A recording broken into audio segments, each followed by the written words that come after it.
Il me semble quand même qu'avec ce qu'on a vu toute cette année, en fait, dans ce qu'on a appelé le mouvement des révolutions arabes, on a vu que les politiques devaient avoir chaud, enfin, s'ils ne prenaient pas la chose en main dans la réflexion, parce que ça pouvait les dépasser, parce que même toute dictature finalement intérieure, aussi efficace soit-elle, n'avait pas prévu le système des réseaux.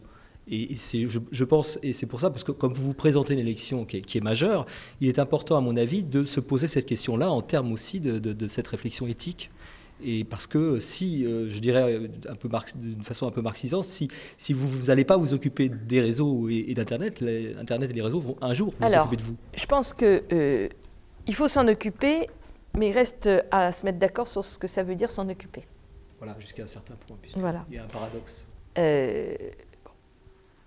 Je pense qu'il est impératif que les règles du jeu préservent les libertés individuelles. Vous en parliez tout à l'heure en disant que vous aviez tenté une procédure à Facebook parce qu'il y avait une utilisation malhonnête des données personnelles. Je pense qu'effectivement, le terme, c'est le droit au regret ou je sais plus à l'oubli. Merci. Voilà, mais enfin bon, c'est bien, c'est de ça dont on parle. Je pense à tous ces gosses qui collent absolument n'importe quoi sur Facebook et qui, quand ils vont avoir 25 ans, vont se reprendre dans la figure des trucs qu'ils ont écrits quand ils avaient 14 ou 15 ans, qui va les gêner pour avoir un job, pour avoir un emprunt, pour avoir je ne sais quoi. Bon, c'est des choses qu'il faut régler. Sur la géolocalisation, il y a des limites. Vous parliez tout à l'heure de la morphologie, c'est encore un autre sujet. Donc, je crois que la protection des libertés individuelles est quelque chose de fondamental. De la même manière, le flicage. Si j'ai été une des premières à m'opposer à Hadopi, je retrouvais, là, pour préparer un peu notre entretien, je regardais un petit peu, je suis retombée sur une chronique que j'avais faite à France Culture en mars 2009. Donc, vous voyez, ce n'est pas vraiment aujourd'hui, à propos d'hérissons. Vous voyez ce que c'est? Je vous suivais. Bon. À propos d'hérissons qui venaient après Hadopi, etc. Donc, c'est un sujet qui est extrêmement important que celui du flicage.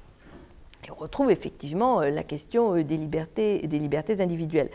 D'un autre côté, il y a une cybercriminalité qui existe, incontestablement.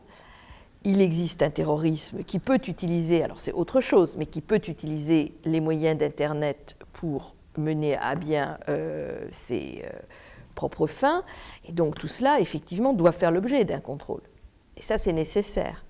Donc tout le sujet est de savoir où on met le clivage, le curseur, et comment est-ce que la communauté des internautes peut intervenir pour contribuer à mettre en place ce curseur et faire entendre ses droits et ses revendications dans la mise en œuvre de ce curseur.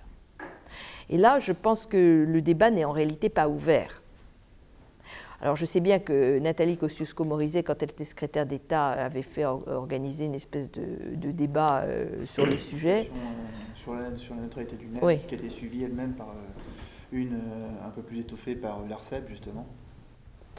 Bon, mais très franchement, je pense que ça mérite des débats.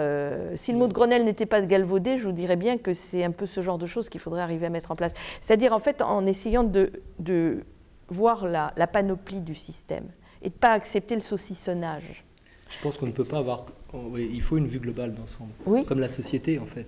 Cette société qui est un miroir de notre société. Et je suis bien d'accord avec vous.